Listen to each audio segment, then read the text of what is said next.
Donc, bienvenue à ce webinaire découverte de Dragon Dreaming sur la thématique des écolieux et des tiers-lieux. Voilà, que Étienne et moi animons. Euh, et puis, on va se présenter, Étienne. Très bien. Eh bien alors, je me lance. Donc, Grave. Étienne Régent, je suis architecte urbaniste. Je suis aussi impliqué dans différents projets associatifs. Donc, en particulier aujourd'hui, dans le projet Tissage et projet de domaine de tissage. Tissage est une association qui accompagne des personnes âgées fragilisées, qui veille et qui promeut une inclusion aussi de nos aînés dans la vie sociale.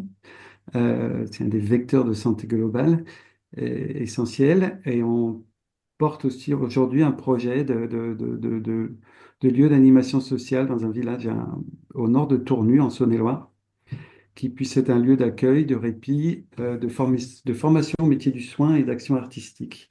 Voilà.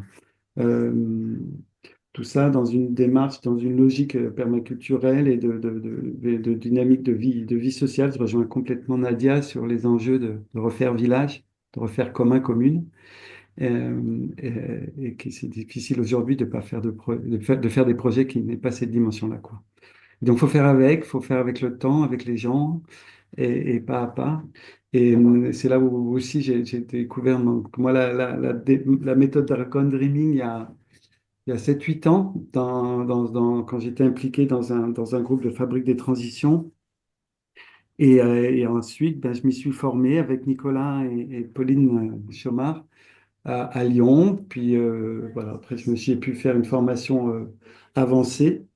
Donc aujourd'hui, c'est aussi pour moi, c'est vrai que je pense que c'est vraiment une méthode qui permet d'impliquer effectivement chacun dans une démarche collective et de se mobiliser dans l'action pour développer nos projets. Donc, je suis très heureux de partager ce moment avec vous et avec Nicolas pour parler tiers-lieux, qui est écolieu et tiers-lieux, qui sont pour moi deux sujets un peu liés et que j'ai expérimenté dans différents projets auxquels j'ai pu participer. Voilà. À toi, Nicolas. Ouais, merci, Étienne. Euh, oui, moi, Nicolas Briet, donc j'habite dans le Haut-Bugey, donc dans l'Ain, comme Emmanuel, voilà, qui s'est présenté. Au départ, je suis formé comme chimiste. J'aime beaucoup les sciences. Du coup, je fais du soutien scolaire en ce moment pour collège, lycée et même supérieur. Et puis, et je suis passionné par les outils d'intelligence collective. Et puis, c'est comme ça que j'ai découvert Dragon Dreaming, mais pas que, hein. J'ai découvert aussi la sociocratie que j'utilise pas mal. Et puis plein d'outils comme le World Café, Forum ouvert. Je trouve tous ces processus géniaux. Moi, j'adore la dynamique que ça crée, l'émulation, le partage d'idées. Et voilà, donc moi, je rêve d'une société où on pratique beaucoup plus tous ces outils. Et Rêve du Dragon, c'est celui que je transmets le plus parce que je trouve que c'est un bon outil pour accompagner les projets, pour co-construire un projet, copiloter un projet, etc. Donc pour faire ensemble, c'est un super outil. Mais on va vous expliquer un petit peu les bases. Voilà. Et puis sinon, je suis passionné par les écolieux, les tiers-lieux, les éco-villages, les cafés associatifs, tous les lieux en fait où on peut créer de la convivialité, où on peut permettre aux gens de proposer des choses, ou de venir apprendre, ou de venir transmettre, en fait, là, j'étais à Lyon avant, je me suis installé à la campagne pendant le Covid, il y a 4 ou 5 ans, et je me rends compte que la campagne, c'est chouette, on a de l'air pur et tout ça, mais par contre, on s'ennuie un peu hein, par rapport à la ville, c'est flagrant. Alors, évidemment, on ne pourra pas avoir autant de choses que dans une grande ville, mais en tout cas, les tiers-lieux et les écoliers peuvent contribuer à proposer une offre aussi et puis, c'est pas évident quand on débarque sur un territoire, rencontrer des gens et tout, il n'y a rien de facile, hein. Ça peut prendre des années, donc du coup, si on peut faire gagner du temps aux gens qui s'installent, et moi, je trouve que ces lieux-là, ils permettent de rencontrer facilement des gens qui partagent des valeurs, d'apprendre des choses, etc. Donc, moi, je rêve de créer un écolieu ou un tiers-lieu sur mon territoire. Et ça fait 5 ans de ça. Et j'ai l'impression que je suis toujours un peu au point de départ. C'est pas du tout facile. Voilà. il faut trouver les bonnes personnes, les bons lieux, etc. Et voilà, c'est pas si simple que ça. Voilà, je le sais. Et j'ai eu la chance d'habiter dans un écolieu dans le pays de Gex entre 2008 et 2013. Donc j'ai pu vivre l'expérience de l'écolieu et c'est vrai que j'ai adoré. J'ai organisé plein de choses, des projections débats, des week-ends réflexions. Voilà, moi j'ai envie de recréer là, une espèce de d'agora pour réfléchir avec des gens sur les sujets d'actualité, il y a tellement de sujets. Rien que la question de l'IA, par exemple, le débarquement de l'IA dans nos vies, on peut en discuter parce que ça va très très vite. Je pense que ça va tout révolutionner. Dans quel sens, on ne sait pas encore. Voilà, mais il y a les questions de l'agriculture, il y a les questions, il y a plein de sujets qu'on pourrait discuter en intelligence collective. Et moi, j'aimerais bien le faire. Voilà. Donc, voilà, je rêve de créer mon lieu. Je vais pas faire plus long. On va aller directement euh, Alors. On avait fait un petit programme. Donc, ce qu'on aimerait discuter avec vous, et Étienne, n'hésite pas à me compléter ou Bien m'interrompre. sûr. Donc, on voudrait vous présenter un peu qu'est-ce que c'est qu'un écolieu, un tiers-lieu, un peu les bases. Ensuite, on va vous présenter des projets qu'on a accompagnés avec la méthode Rêve du Dragon, des projets de tiers-lieu, écolieu, habitat participatif. On va vous donner quelques notions de qu'est-ce que c'est Dragon Dreaming pour ceux qui ne connaissent pas encore. Et puis, on vous parlera brièvement aussi de, si le sujet vous intéresse de Dragon Dreaming, comment est-ce que vous pouvez vous former ou en tout cas vivre l'expérience pleinement de votre côté. Et puis, on laissera le plus possible à la fin, enfin, on voudrait laisser un espace aussi pour avoir vos réactions, vos questions, etc., qu'on puisse avoir un petit échange à la fin. Voilà. C'est aussi ça le but, hein, c'est aussi de discuter de cette thématique passionnante. Ah oui, on avait laissé cette. Ça fait partie de la culture Dragon Dreaming. Et tiens, on se fait un petit pinacari. Ça serait bien, je pense. C'était déjà très dense, toutes ces présentations de projets. Oui, Donc, on a déjà beaucoup parlé. un petit temps de recentrage ne ferait pas de mal pour lancer là. Voilà, bah, on vous propose un petit temps, un petit recentrage de quelques secondes. C'est ce qu'on dans Dragon Dreaming, ça fait vraiment partie de la culture. On fait de temps en temps, on sonne un bol tibétain et puis on prend 15 secondes pour faire le silence, revenir à soi. On peut fermer les yeux si on veut, on n'est pas obligé. Et puis juste poser les pieds au sol et puis un petit temps de reconnexion à soi et puis de calme. Ça vous va? Alors, je vais imiter le bol tibétain parce que j'en ai pas là. D'accord? Je sonnerai deux fois. Ding,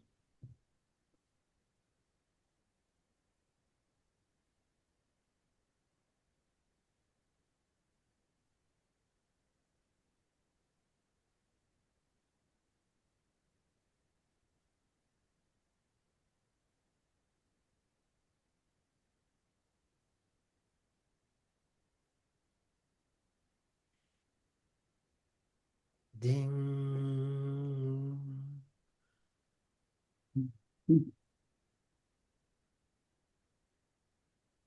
Ah, oh. Bah, bienvenue dans Dragon Dreaming. C'est vraiment un nouveau monde hein, où on fait des recentrages pendant les réunions Zoom. Et bah, je peux présenter les écolieux, puis je te laisse présenter les tiers-lieux, Très Étienne. bien. Ouais, Ouais. Alors, qu'est-ce qu'un écolieu? Alors, écolieu ou oasis, hein, il y a plusieurs termes. Donc, qu'est-ce qu'il faut pour qu'on puisse dire qu'on est un écolieu, hein. Et ça, c'est selon le site Oasis hein, que j'ai retrouvé cette liste, qui me parle bien à moi personnellement. Euh, un écolieu, il y a la notion d'autonomie alimentaire. Souvent dans les écolieux, il y a un petit potager, il y a des arbres fruitiers, il peut y avoir des ruches. On essaie de produire de la nourriture, souvent c'est bio, avec de la permaculture, souvent aussi. Et puis voilà, dans cette idée, alors c'est pas du tout être autonome complètement parce que c'est compliqué, mais en tout cas d'avoir une initiative pour au moins produire une partie de son alimentation. Et voilà, ça c'est chouette. De la même manière, il y a aussi une ambition d'aller vers l'autonomie énergétique. De la même manière, il y a souvent quelques panneaux solaires photovoltaïques, des panneaux solaires thermiques aussi, qui sont encore mieux. C'est-à-dire qu'il fait chauffer de l'eau chaude au soleil pour la douche ou pour la vaisselle. Il y a aussi parfois une petite éolienne qui produit de l'électricité. Il peut y avoir du compostage. Alors, le compostage, c'est peut-être plus l'alimentation, mais en tout cas, il y a cette envie aussi de d'isoler aussi le lieu avec des panneaux isolants, de faire attention de ne pas trop gaspiller d'énergie, etc. Voilà, en tout cas, cette question de nos ressources en électricité, en eau chaude, etc., elle est présente.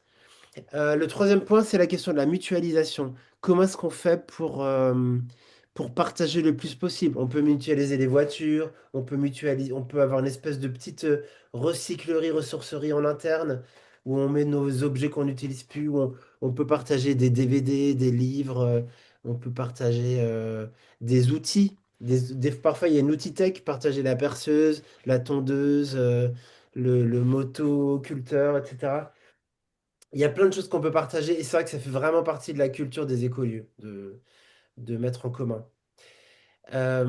L'autre aspect qui est important aussi, c'est la gouvernance partagée. Souvent, c'est très présent aussi.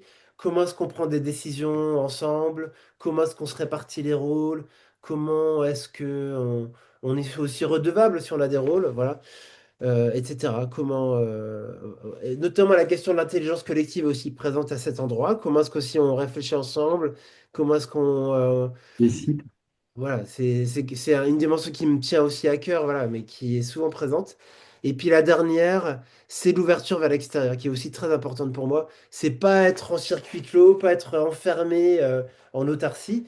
Il y en a qui s'intéressent, mais la plupart du temps, les gens, ils aiment bien aussi qu'il y ait une ouverture au public en organisant justement des petits ateliers, des petits stages, des portes ouvertes, des projections débats, des sorties plantes sauvages, que sais-je. Enfin, il peut y avoir n'importe quel événement, mais en tout cas, souvent, c'est très ouvert à l'extérieur. Parce que le but aussi, c'est d'être un lieu d'expérimentation qui est en interface aussi avec le monde extérieur, avec les élus locaux, mais aussi avec les assos locales, avec le grand public, etc. Pour être justement un lieu où on vient peut-être découvrir des choses sur l'écologie, sur la permaculture, sur une ouverture à de nouveaux outils, etc. Et et je terminerai avec quelque chose que, effectivement, qu'Étienne a rajouté, qui est très très juste, c'est que il n'existe pas de modèle unique pour un écolieu. Il n'y en a pas deux pareils d'ailleurs. Chaque écolieu adapte ses principes en fonction de son territoire, son climat, de la personnalité de ses membres, etc. Donc c'est vraiment une myriade. Ces 5 points sont intéressants parce qu'ils sont un peu en commun à tous les écolieux, mais sinon ils sont tous très très différents et c'est très bien comme ça. Il y a une grande biodiversité pour ces lieux. Mm. Je te laisse, bah, si tu veux compléter, Étienne, sinon Bah, je te laisse. Ah oui, je- pardon, vas-y, vas-y. j'ai rajouté à l'instant une carte des oasis parce que je l'ai pris sur le site des oasis. Ça, pour vous montrer qu'il y en a vraiment dans toute la France. Euh, et, euh, et alors là, c'est que les oasis, j'ai pas la carte des tiers-lieux. Mais en tout cas, ça inclut. Bah, en fait, dans le concept d'Oasis, il y a à la fois les écolieux, il y a des trucs qui ressemblent aussi à des tiers-lieux, il y a aussi des choses qui ressemblent à des habitats participatifs. Donc en fait, il y a un peu de tout dans les oasis. L'Oasis, c'est né de Pierre Rabhi dans les années 2005, je crois. Et lui, dans son esprit, c'est vraiment un lieu. Parce que lui, Pierre Rabhi, il a grandi dans le désert en Algérie, donc pour lui, la notion d'oasis, ça a tout un sens. C'est un lieu où on vient se boire, se ressourcer, quand on est assoiffé, quand on est, on a besoin de se ressourcer. Et ces lieux, effectivement, c'est des lieux où on se ressource par les rencontres qu'on fait, par l'accueil qu'on reçoit, etc. Donc ça me parle beaucoup, cette métaphore. Je te laisse la parole, Étienne.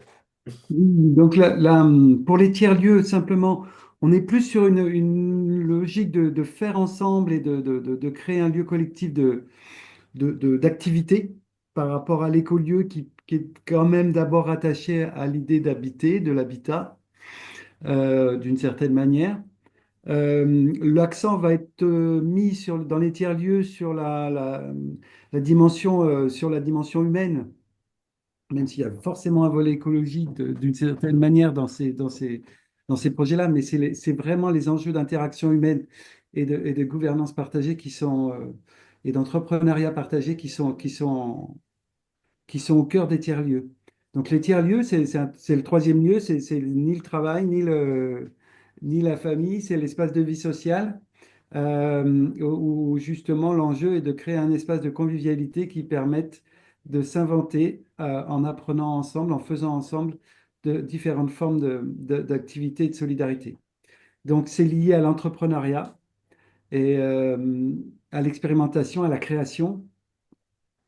Donc on est toujours effectivement dans une démarche ouverte. On retrouve cette dimension importante qu'on doit retrouver aussi dans les écolieux d'une inscription dans le territoire qui soit ouverte, qui soit hospitalière et interactive.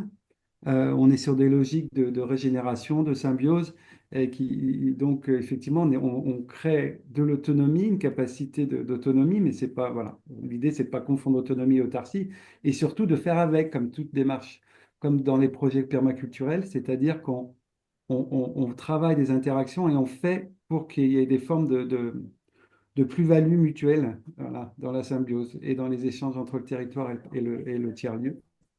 C'est un lieu donc de vie, de convivialité et de mixité, et donc d'hybridation des activités. C'est un peu ça le principe clé, en fait, c'est de créer, finalement, de mettre en commun des activités assez multiples et variées, dont on ne cherche pas obligatoirement d'ailleurs les raisons d'interaction, mais qui vont interagir justement et inventer des formes de réaction sociale ou poétique à leur rencontre. Et donc, autre enjeu et commun avec les écolieux, c'est la gouvernance avec une sorte d'inclusivité, d'hospitalité qui permettent à chacun de s'exprimer, à chacun de participer, de contribuer, d'être aussi, de retrouver un retour, d'être rétribué de son action dans l'économie au sens large du tiers-lieu. Donc Mm. voilà, donc c'est un système ouvert qui évolue, dont la programmation, dont la dynamique sociale et communautaire n'est pas du tout figée, mais qui justement doit être suffisamment organique pour avancer. Et c'est là où on trouve que Dragon Dreaming est peut-être vraiment un levier intéressant d'animation de ces projets. Carrément. Voilà. Tiens, bah, je passe à la diapo suivante. Euh, Bah, là, oui, donc il y a le descriptif, mais on peut passer. Ce sera pour ceux qui Eh bien, ben, c'est ce que regardent. je vous ai un peu, Ouais. Mais que je vous ai je vais laisser expliqué la tout à parole, l'heure. Étienne, sur cette diapo que tu as créée. Est-ce que tu veux Oui, nous expliquer un peu les étapes? effectivement, parce que en fait, on parle souvent de lieux, mais c'est d'abord des projets humains et des communautés qui se dynamisent autour d'une vision partagée. Donc ça, déjà, c'est la clé, effectivement, la vision partagée, des manières de faire ensemble et de vivre ensemble. Donc, j'allais dire, au-delà du lieu, c'est vraiment la méthode et la manière dont on peut conduire le projet d'écolieu ou de tiers-lieu ou d'éco-tiers-lieu, qui différencie finalement une démarche classique de projet qui est souvent un peu linéaire et verticale euh, à une démarche plus collective qui soit circulaire, donc régénérative, qui soit itérative et organique. Et donc, en fait, les enjeux dans ces démarches, c'est effectivement de veiller au collectif, de le consolider en permanence, à l'origine déjà de s'aligner sur des valeurs et de construire une raison d'être partagée, et d'y revenir régulièrement, parce que c'est souvent pas un état de fait. Ça bouge, ça se déplace et ça se redéfinit ensemble pour se remobiliser. C'est d'assurer un enracinement dans le territoire. Donc ça, c'est effectivement, je crois qu'il n'y a pas d'écolieu qui arrive, qui soit parachuté. Il y a une manière d'être en intelligence territoriale aussi. Et le collectif, c'est pas simplement la communauté, mais c'est l'écosystème d'acteurs et d'habitants qui sont là, qui sont déjà là avant et qui fonctionnent déjà, qui sont en harmonie ou ces dissensions quand on arrive. C'est un, c'est des outils, c'est des postures et des outils de gouvernance où effectivement on se rend compte que là, c'est ce soin au collectif et à chacun qui est un élément essentiel. On le retrouvera dans le Dragon Dreaming pour porter un projet. C'est souvent porté par et rêvé par des personnes au départ. Et après, ça doit bien pouvoir respirer et vivre comme une dynamique collective. Donc, on est dans la gouvernance partagée. donc que ce soit en holacratie ou en sociocratie. Enfin, je veux dire, là, il y a différentes démarches dont Nicolas pourra en témoigner. Et puis, c'est effectivement porter cette gouvernance dans un cadre de bienveillance et de sécurité qui permettent vraiment à chacun de s'exprimer et à la dynamique d'évoluer de manière la plus naturelle possible. Ensuite, eh ben, un point clé qui nous permet de boucler la boucle et que tous ces 4 points soient un peu en cercle, c'est de faire et d'expérimenter et faire plutôt que de penser idéaliser en premier. Qu'on est dans des démarches de communauté apprenante par l'expérience. Donc l'expérimentation, l'action est souvent première pour permettre à des dynamiques finalement, comme disait Thomas, d'être moins d'être plus dans la fabrique commune qui nous permet finalement de penser et de se trouver des valeurs communes que l'inverse. C'est une clé de l'inclusion. Et puis l'expérimentation, elle nous permet d'être dans des boucles de partage et d'évaluation de ce qu'on fabrique, et ça donne un peu de souplesse et de robustesse, d'agilité à la démarche. Mm. Euh, voilà à peu près, et c'est sur ces points-là qu'il nous paraît intéressant d'amener l'apport de la méthode Dragon Dreaming, parce qu'effectivement, sur cette méthode, il y a vraiment des enjeux de convergence entre les deux projets. Oui, tout à fait. Et ben merci beaucoup Étienne. Et ben justement, on a deux, trois diapos pour expliquer les bases de Dragon Dreaming. Euh, je veux bien lire la première, puis je te laisserai aussi Bien partager, sûr. Étienne, si tu veux. Donc, Dragon Dreaming, c'est une méthode systémique pour conduire et réaliser des projets avec l'ensemble de ses parties prenantes de manière collaborative, consciente et durable. C'est vraiment ça. Comment travailler ensemble autour d'un projet, autour de quelqu'un. En général, le rêve, il naît dans la tête de quelqu'un, mais après, ce rêve, il est partagé et du coup, ça devient un projet collectif, etc. Et parce que je pense qu'il y a beaucoup de gens qui aimeraient bien travailler de manière collaborative, mais du coup, là, on a vraiment un outil très pratique et opérationnel. Ben, Étienne, tu veux présenter ce que je sais que tu as bossé sur cette. Et donc, effectivement, pour C'est que juste cette une approche soit méthode. la plus globale et holistique, c'est qu'effectivement, c'est pas simplement une méthode. Déjà, le fil conducteur de la méthode, elle est portée et supportée, sous-tendue par une philosophie qui est à la croisée des enjeux d'écologie profonde, d'éducation populaire et, euh, et de la démarche de gestion de projet. Donc c'est vraiment là, on est là, cet ancrage, et c'est là où il y a des convergences très fortes avec les écolieux, les tiers-lieux, c'est que ces dimensions d'écologie, d'éducation populaire et de communication non violente et de gestion de projet itérative, elle est, elle est au cœur de la démarche, et elle sous-tend toutes les étapes du projet. C'est une démarche de projet qui finalement est portée et supportée par des différents outils de facilitation et de médiation collective. Et c'est cette intégration de ces outils qui fait la spécificité un peu de la méthode, puisqu'on va être dans une approche finalement assez sensible et, j'allais dire même sensible et impliqué physiquement dans le projet. Et c'est ces outils de facilitation qui nous détachent un peu des démarches de projet un peu plus cérébrales, classiques. Mm. Et puis, c'est la dimension communautaire qui différencie un peu aussi la méthode, parce que dans cette culture-là, c'est l'approche communautaire du projet, mais aussi de la méthode qui nous permet finalement de vivre ces dynamiques de projet de manière vivante, nourricière. Et donc, on vous présentera un peu l'idée de la communauté Dragon Dreaming qui sous-tend la démarche. Alors, merci beaucoup. Bah là, c'est John Croft. Alors, juste, c'est intéressant parce que euh, j'ai fait venir John Croft en France en 2011, mais parce que justement, j'habitais dans un écolieu. C'est juste, c'est ça qui permettait de. C'est ça que j'aimais bien dans cette vie-là, c'est que j'avais une salle de formation, j'avais un lieu où je pouvais y organiser ce que je voulais. Et du coup, j'ai entendu parler de Rêve du Dragon en 2010-2011. Et puis au bout de 3-4 fois, j'ai vu même que Dragon Dreaming faisait partie des outils de la transition dans le manuel de Rob Hopkins. Et je me suis dit, bon, bah, faut le faire venir. Du coup, je l'ai contacté. Et j'ai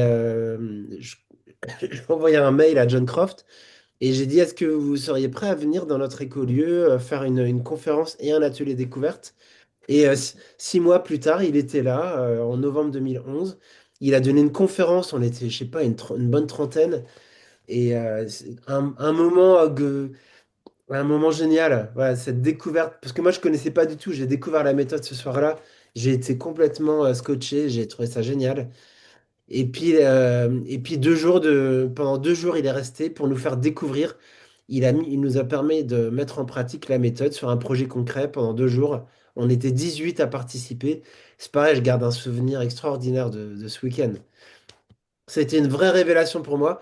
Et du coup, il a commencé sa conférence avec cette phrase: si nous souhaitons réaliser le changement de cap en moins de 20 ans, nous devons libérer toute la créativité et l'intelligence collective de nos organisations. Bienvenue dans Dragon Dreaming. Voilà. Et du coup, bah là, la petite bulle, oui, son but, la question qui se pose, c'est comment favoriser la réussite des projets au service du changement de cap. Donc, changement de cap, c'est mot à lui pour dire changer de modèle de société, changer de logiciel capitaliste, voilà, de changer, parce que là, on va à grande vitesse dans un mur. On est peut-être déjà dans le mur, en fait, en train de creuser dans le mur, là. Et lui, c'était déjà dans les années 80, on savait déjà qu'on allait dans un mur, donc voilà, c'est pas nouveau, mais ça prend un temps fou pour changer les mentalités et puis de proposer autre chose en fait. Voilà. L'idée de la créativité et l'intelligence collective au Ouais, service de l'organisation, c'est aussi de se dire, c'était un peu sa formule, d'aller vite et ensemble. C'est-à-dire que ouais, souvent, on oppose l'idée d'aller ensemble à la, finalement à la rapidité, l'efficacité de notre démarche. ouais, L'idée là, en se disant qu'on était quand même il y avait un vrai enjeu d'intégrer l'écologie, notre rapport au vivant, notre dimension vivante aux démarches de projet. Et, donc sa conviction, à travers tout ce qu'il a agrégé dans la méthode, c'était de se dire qu'on pouvait, par la créativité et l'intelligence collective, véritablement proposer des projets qui transforment la société et ouais, de manière probante. Voilà. Donc, il disait, il faut aller vite. C'est vrai que c'est encore le cas. Et il voulait pas opposer, en tout cas, faire ensemble et efficacité. Voilà. ouais.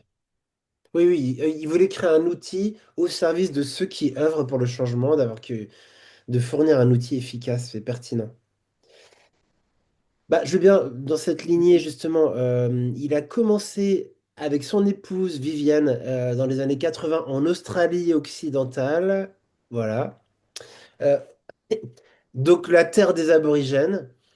Ils ont rencontré des aborigènes d'ailleurs. Donc, les aborigènes font partie de cette culture qui a nourri cette méthode. Ils ont créé une petite fondation qui s'appelle la Fondation Gaïa, dans laquelle c'était leur bac à sable en fait. C'est au sein de cette petite fondation qu'ils ont testé la méthode sur des petits projets locaux en Australie. Et après, à force de rencontrer, donc ils ont rencontré plein de gens.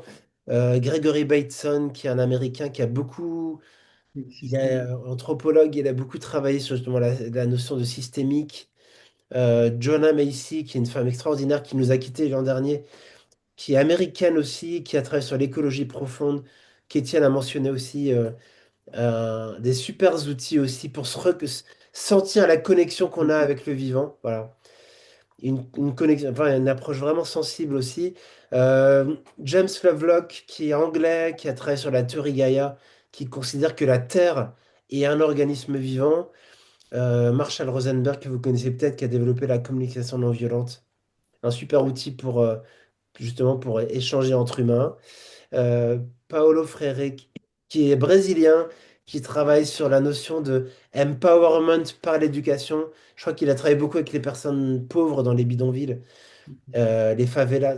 Comment, comment sortir justement de la misère, pas en se formant, en développant son pouvoir d'agir.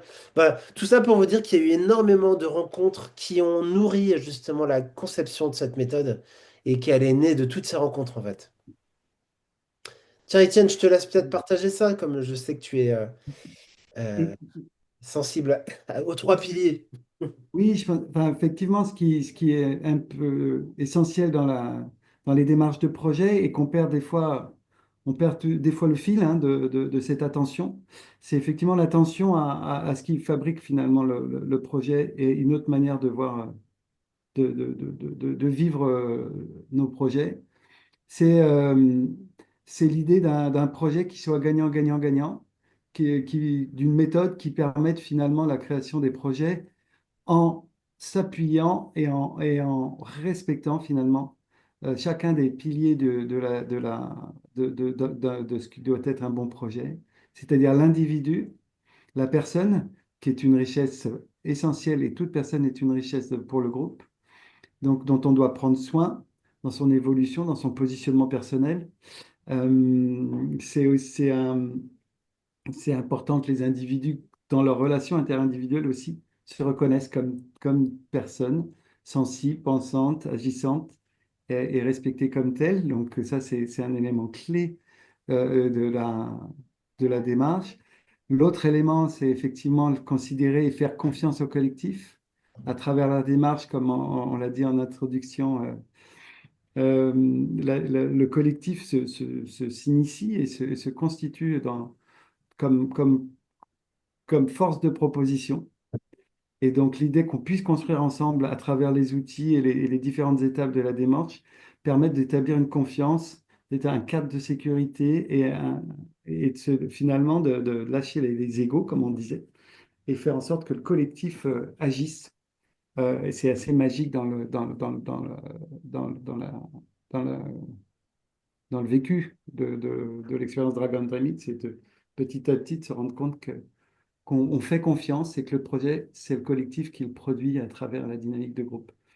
Et puis, troisième pilier qui est essentiel effectivement au changement de cap et qui est essentiel à nos projets de tiers-lieux ou d'écolieux encore plus, c'est qu'effectivement de considérer aussi, de donner la parole finalement en conscience à la Terre, puisqu'on est vivant parmi les vivants, c'est important de retrouver des dynamiques de projet qui incluent dans les ressources et dans les impacts le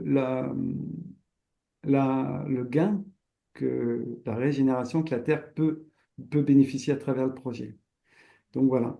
Donc les trois personas finalement du projet, euh, euh, c'est l'individu, le collectif et la Terre qui doivent en fin de compte, à chaque cycle du projet, être gagnant.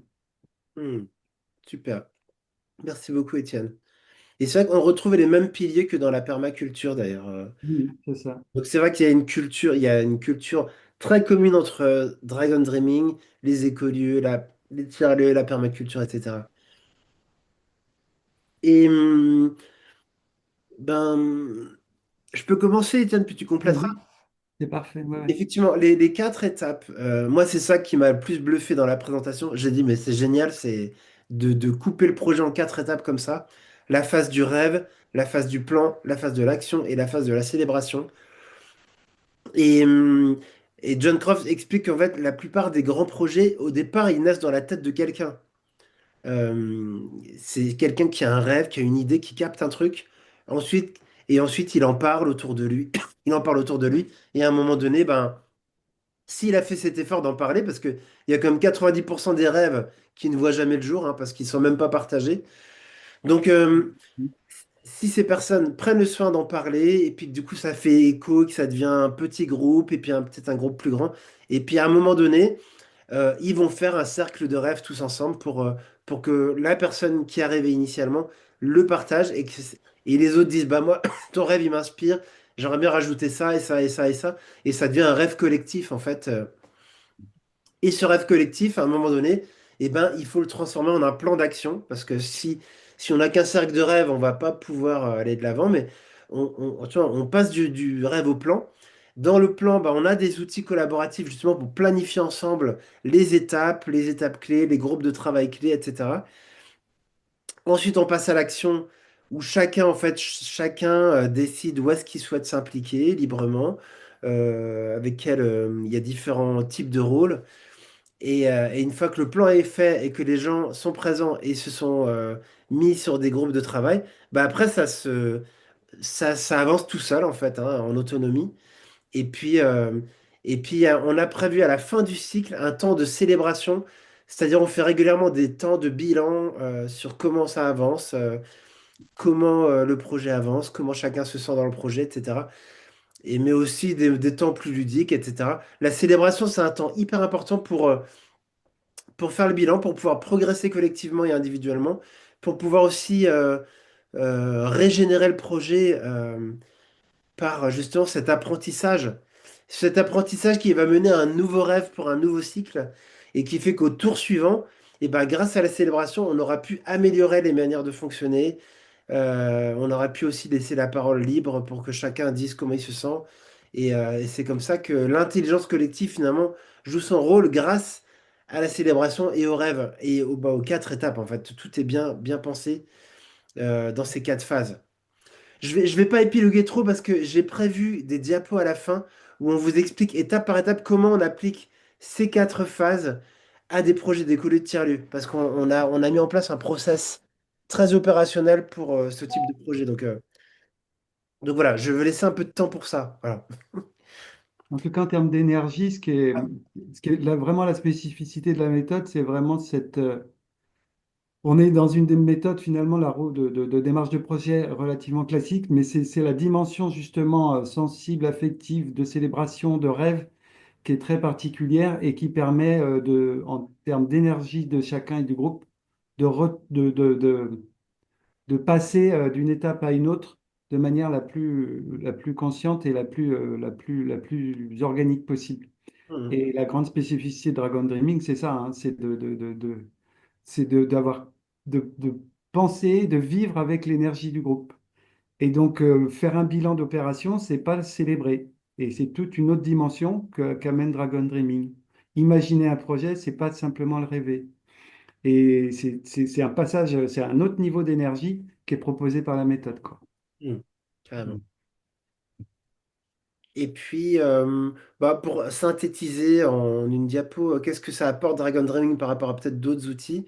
C'est que ça permet de déployer l'intelligence collective du groupe, ça permet de gérer le projet de manière collaborative à chaque étape, ça permet d'apporter vraiment de la joie, du bien-être, du fun, Le plaisir et la joie sont vraiment au cœur de la méthode aussi. C'est pour ça que cette question du développement de chacun aussi, elle est présente, de prendre soin des uns des autres, prendre soin du nous, etc.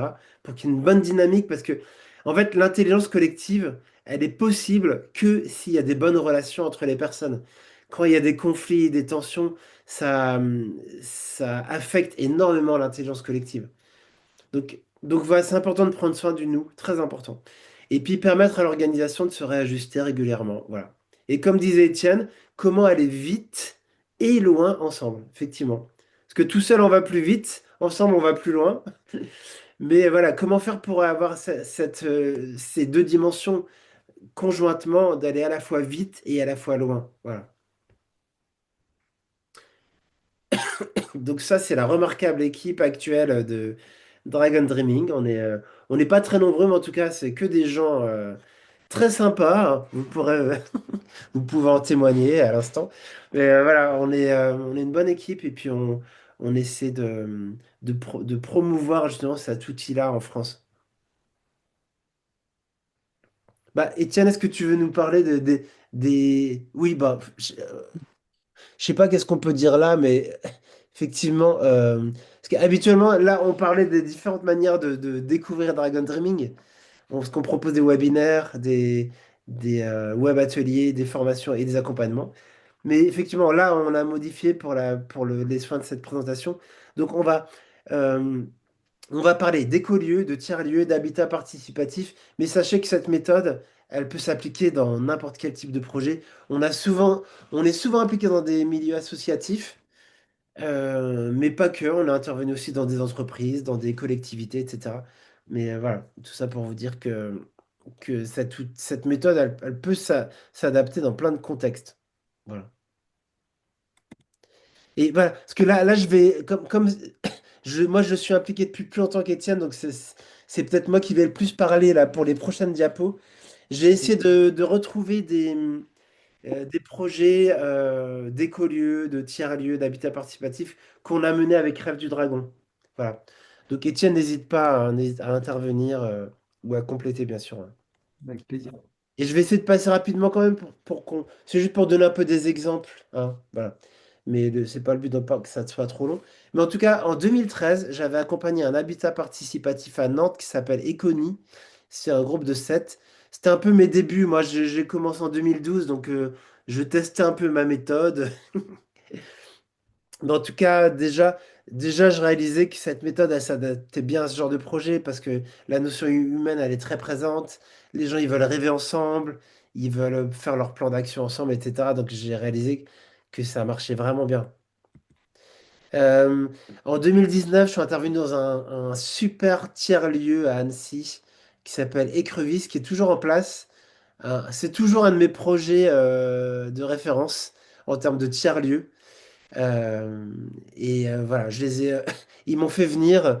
Il y avait toute l'équipe opérationnelle et donc on a fait un cercle de rêve, un plan d'action ensemble pour relancer une dynamique dans leur tiers-lieu. Génial. Euh, En 2021, juste à la fin du confinement, là c'est deux personnes qui voulaient créer un écolieu en Haute-Savoie. Ils nous ont rencontrés dans une rencontre des habitats participatifs à Lyon. Et puis voilà, ils ont bien aimé la méthode et ils nous ont fait venir. Et du coup, on a fait pareil, on a fait rassembler du monde sur la Haute-Savoie, que des gens qui rêvaient aussi d'écolieux. Et puis on a pareil, on a fait le cercle de rêve, on a posé un plan d'action, on a passé un super week-end, surtout qu'à l'époque, c'était le moment où justement on n'avait plus le droit de se voir, portait tous des masques et tout. Donc c'était un gros challenge aussi, mais en tout cas, on était vraiment contents. Comme vous pouvez le voir, personne ne porte de masque. On était contents de pouvoir se retrouver et puis re-rêver ensemble. Là, c'est pareil. Alors, c'était juste à la sortie du confinement. Moi, avec ma compagne, pendant le confinement, on a impulsé justement parce qu'on rêve d'écolieux et on a organisé pendant le confinement deux visios. En fait, pendant le confinement, c'était très facile de trouver des gens qui rêvent d'écolieux parce que tout le monde en rêvait à ce moment-là. Et du coup, on a rassemblé 20 personnes et puis on a, pendant plus d'un an, organisé des week-ends dans différents gîtes dans le haut budget pour impulser un projet d'écolier. On a utilisé Dragon Dreaming pour, pareil, rêver ensemble, s'organiser, planifier. C'était génial aussi de pouvoir rêver ensemble et puis de se voir physiquement, etc. Et alors, ça n'a pas abouti, mais en tout cas, ça a permis à tout le monde de vraiment clarifier parce que quel genre d'écolieu, quel genre de tiers-lieu je veux créer. Voilà, donc c'était pas du temps perdu. Moi, ça m'a permis, en tout cas, à titre personnel, et avec Émilie, ma compagne, d'y voir plus clair Enfin, pour Émilie et moi, nous, la notion d'accueil du public est très présente. Il y a d'autres gens dans le groupe, là, pour eux, c'était beaucoup moins important d'accueillir du public. Donc, c'est pour ça que le groupe s'est un peu scindé, mais ça a été, en tout cas, très apprenant. Là, c'est pareil, il y a un projet d'écolieu dans le Jura, près de Clairvaux-les-Lacs qui sont en train de négocier en ce moment. En ce moment se joue la question du rachat d'un terrain de 15 hectares, un magnifique terrain. Et si cet achat se fait, on va pouvoir aller de l'avant pour créer un écolieu. Moi, ça fait partie des lieux où je considère m'installer dans les années qui viennent. Mais il y a cette question de l'achat qui est pas simple du tout. Voilà, mais on croise les doigts pour que ça se fasse. Et en tout cas, je les ai déjà accompagnés en 2022 avec un week-end Rêve du Dragon qui était très très sympa aussi. Un autre projet encore dans le Jura, parce que je suis à la frontière entre l'Ain et le Jura, et c'est plus dans le Jura qu'il se passe des choses. Et là, c'est pareil, c'est une dame qui a racheté une ancienne colonie de vacances à la frontière Ain-Jura et qui voudrait créer un écolieu. Donc, j'ai organisé avec Erel, qui est en photo ici, on a animé un week-end Rêve du Dragon où il y avait une quinzaine de personnes. C'est pareil, c'était très très sympa. pour un peu dynamiser ce lieu qui a du mal un peu à décoller. Un an plus tard, un super projet encore dans le Jura, une Suissesse qui a racheté un petit château qu'on voit en bas à droite, un petit château dans le Jura et qui a envie d'impulser une dynamique d'écolieu dans ce château. Donc bon voilà, mon sang n'a fait qu'un tour. J'ai dit mais avec plaisir pour organiser un week-end. Donc c'est ce qui s'est passé en avril 2024. On a rassemblé 25 personnes. On a rêvé justement comment est-ce qu'on pourrait impulser une dynamique d'écolieu dans ce château. Pareil, c'était génial. Voilà, ça m'a. Là, c'est mon collègue Julien qui a organisé un week-end dans un lieu aussi très très sympa aussi en Bourgogne, avec la caserne Bascule. Des jeunes hein, qui veulent impulser une bascule sociétale pour justement bah, tout ce qu'on disait avant, hein, comment fonctionner très très différemment, plus de coopération, plus d'entraide, etc. Et ils ont fait l'acquisition d'un lieu en Bourgogne. Et pareil, ils impulsent des choses et Julien a organisé un week-end aussi là-bas. Là, c'est moi qui ai organisé encore dans le Jura un écolieu. Alors, pour le coup, c'est un écolieu qui existe depuis 3 ans. Donc là, c'était chouette de pouvoir accompagner un lieu qui existe déjà, qui a déjà une histoire, qui a déjà aussi des casseroles, qui a déjà aussi des tensions, et puis, mais aussi des opportunités. Et puis, du coup, c'était il y a 2 ans, tout juste. Et donc j'aurais proposé un week-end qui a fait beaucoup de bien. Alors là, c'était plutôt en mode on fait le bilan, on invite des nouvelles personnes, et puis on refait un nouveau rêve aussi pour quelque part. Là, c'était plutôt en mode pour réimpulser un nouveau cycle. Parce que Dragon Dreaming est très très bon pour ça aussi, pour un projet qui existe depuis plusieurs années, qui est un peu essoufflé, qui a besoin d'une nouvelle énergie, de nouvelles personnes, de nouvelles idées. Et Dragon Dreaming est vraiment génial pour ça, pour remettre une pièce dans la machine. Voilà. Et puis là, j'ai accompagné aussi un habitat participatif en Bourgogne. 6 personnes qui veulent créer un habitat participatif. Et du coup, pareil, Rêve du Dragon est génial pour ça. C'est adapté. Et là, je termine, c'est ma dernière diapo. Là, c'est un projet que je porte avec ma compagne qui va se faire en février 2026. Donc, c'est pour vous dire qu'il y a aussi des projets à venir. Là, c'est un réseau qui s'appelle OSMI, qu'on aime beaucoup. Qui est très inspiré de la transition, des colibris, des monnaies locales, etc. C'est un gars qui s'appelle Guillaume Refait, qui était dans les mêmes réseaux que moi précédemment. Et puis, il essaie d'impulser une nouvelle dynamique avec beaucoup d'entrepreneuriat, beaucoup aussi En fait, lui, ce qu'il dit, c'est qu'il faut commencer par l'alimentation parce que c'est ça qui nous fait fédère le plus.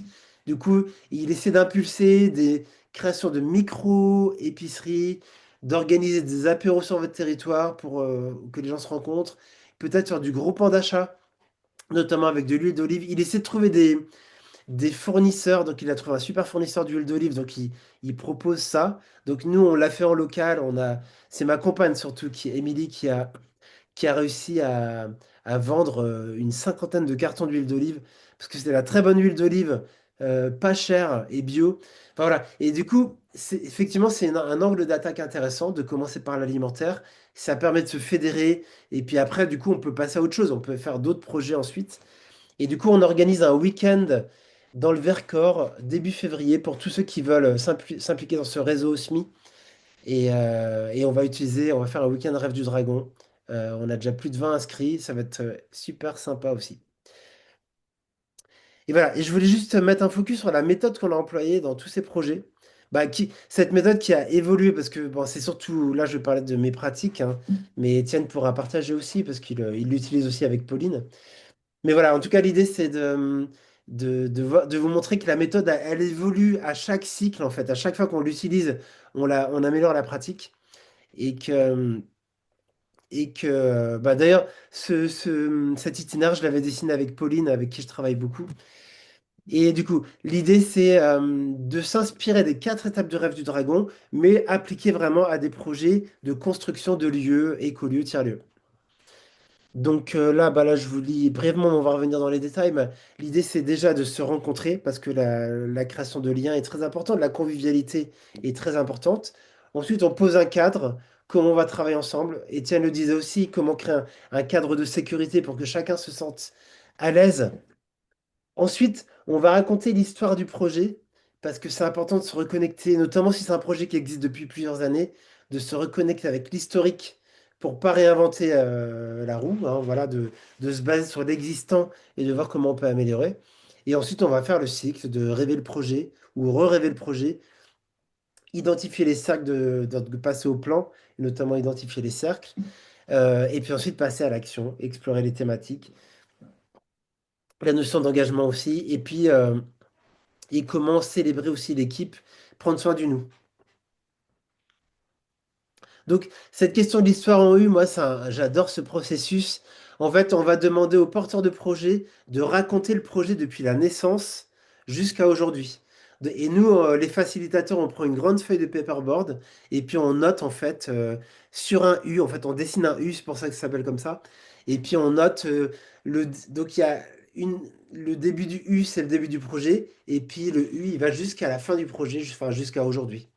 Et du coup, c'est très intéressant d'écouter les porteurs de projets, les acteurs, et puis nous, on note toutes les dates clés, tous les événements clés. Et c'est très intéressant de voir cette histoire qui se matérialise sur cette feuille de paperboard. Et on voit tout de suite les... On peut voir déjà quelles ont été les années les plus dynamiques ou des années qui ont été plus en stagnation. C'est très, très intéressant comme processus. À chaque fois, d'ailleurs. Que ce soit que ce soit un projet naissant ou un projet qui a déjà de la bouteille. Et d'ailleurs, Ça bah, Étienne, tu permet, l'as vécu, toi, à Tissage, non? oui, tout à fait. Ça permet aussi à chacun de se positionner dans l'histoire et donc, d'exprimer son engagement et de voir la place que chacun a pu prendre à quel moment. Et donc ça permet aussi dans un collectif qui vient à l'instant présent de la méthode de se resituer dans l'espace et dans le temps du projet. Carrément. Et ça permet finalement un positionnement implicite, j'allais dire, de chacun dans l'histoire et assez libre Ouais, et sans effet de hiérarchie du tout, hein, parce que justement, c'est ce qui est intéressant aussi dans le travail, c'est que là, on est autour du cercle, on est dans le cercle, puisqu'on le vit physiquement, hein, c'est pas qu'un cercle de projet, c'est vraiment, on le vit dans l'espace. Et à ce moment-là, on est tous égaux dans la manière de s'impliquer et ouais, de pouvoir contribuer. Et donc, ça permet quand même de donner un peu, de pondérer tout ça dans la compréhension de l'histoire. Donc, c'est du temps, puis c'est aussi, on parle des lieux, on parle des espaces, on parle de tout ça. ouais. Et c'est vrai que j'aime bien la métaphore du puzzle parce que c'est un peu ça. Chacun amène ses pièces du puzzle et on reconstitue l'image tous ensemble au centre. Alors évidemment, les porteurs de projet ont plus de pièces de puzzle que quelqu'un qui est venu passer 2 week-ends en woofing. Mais en tout cas, néanmoins, chacun amène son partage en disant, tiens, qu'est-ce que moi ça m'a apporté à titre personnel. Et c'est très très riche comme processus. Je continue. Après, bah, là, en l'occurrence, l'exemple que je vous donne, c'était au château de Valfin dans le Jura, où cette personne-là, cette Suissesse qui nous faisait la visite de son lieu, qui s'appelle Johanna, c'est une entrepreneuse, elle, et elle rêve de s'impliquer pour le nouveau monde. Et elle a eu l'opportunité d'acheter ce petit château parce qu'elle avait la chance, bah, elle avait un peu d'argent de côté. Mais du coup, elle voulait mettre ce lieu au service de quelque chose de plus grand. Et là, donc après le cercle de rêve, enfin non, après l'histoire en U, elle nous a emmené visiter le château, le domaine, tous les espaces. C'était très, très, très chouette. Parce que c'est important que tout le monde, il y a des gens qui découvraient le lieu, c'est important d'avoir en tête tous les espaces possibles avant de faire le cercle de rêve. Comme ça, dans le rêve, on va pouvoir vraiment s'appuyer sur l'existant, le contexte local. Voilà. Et c'est vrai que là, dans la démarche, ce qui fait vraiment la spécificité, c'est que le lieu, c'est un acteur clé et le potentiel de ce qu'il a à nous donner est hyper important à prendre en compte. Enfin, là, je parle un peu en tant qu'architecte et urbaniste, mais Ouais, effectivement, par rapport à un écolieu ou un tiers-lieu, c'est vraiment intéressant, pas simplement de faire l'histoire, mais aussi avant de rêver, de faire parler le lieu ouais, et de parler autour du lieu et de ce qu'il nous dit. ouais, carrément. Ça, c'est vraiment une dimension assez importante euh, parce que les lieux nous parlent si on peut entendre. Ouais, Et, c'est ce qui nourrit, c'est aussi une dimension assez originale parce que dans la démarche Rêve de Dragon, on n'a pas toujours cette étape-là et je trouve que par rapport aux tiers-lieux et aux écolieux, je pense que c'est très important de s'imprégner collectivement de ce que le lieu peut induire. Voilà. Ouais, Et le lieu au sens large. ouais, Une chose comme dans l'histoire en U, il faut aller chercher assez loin, il faut ouvrir le diagnostic et l'écoute au territoire, au contexte, à tout ce qu'il y a autour. ouais. Et cet enrichissement-là, c'est dans ces étapes-là un peu de célébration finalement avant le rêve, de l'instant présent, de ce qui est du contexte, de ce qui nous réunit, qui va nourrir le rêve. Carrément. Et j'ai juste une question, peut-être que je l'ai ratée, mais les participants qui étaient là, c'est des personnes qui étaient intéressées par le projet ou comment ça s'est passé pour les réunir? Ah, oui, oui, c'était des gens qui. Moi, j'avais communiqué, donc j'avais vu avec Johanna. Elle était ouverte à ce qu'on ouvre plus largement, parce justement, elle voulait faire connaître son projet plus largement. Du coup, il y a plein de gens qui étaient intéressés par les écolieux. Il y avait aussi des gens qui étaient intéressés par la démarche Dragon Dreaming appliquée à un projet concret. Donc, il y avait un peu. Mais c'était quand même pas mal de gens plutôt locaux quand même. Il y avait 2 tiers de gens qui venaient du coin et puis un tiers de gens qui venaient de un peu plus large de toute la région, quoi. D'accord. Et en termes de communication, c'est passé du coup sur Internet ou Oui, c'était par... beaucoup sur Facebook, sur LinkedIn, par mail, voilà. Ok. Elle a relayé dans ses réseaux. Moi, j'ai relayé pas mal dans les miens aussi. Ouais. Ok, merci. Et ça, c'est un format qu'on aime bien, que moi j'aime bien faire. Pour les écolieux notamment, c'est de, de faire Rêve du Dragon au sein d'un écolieu et d'ouvrir plus largement. Comme ça, il y a des gens qui vont peut-être d'un écolieu à l'autre bout de la France, mais qui vont venir juste pour voir comment on anime le process et s'en inspirer en fait pour faire des trucs similaires de l'autre côté, quoi.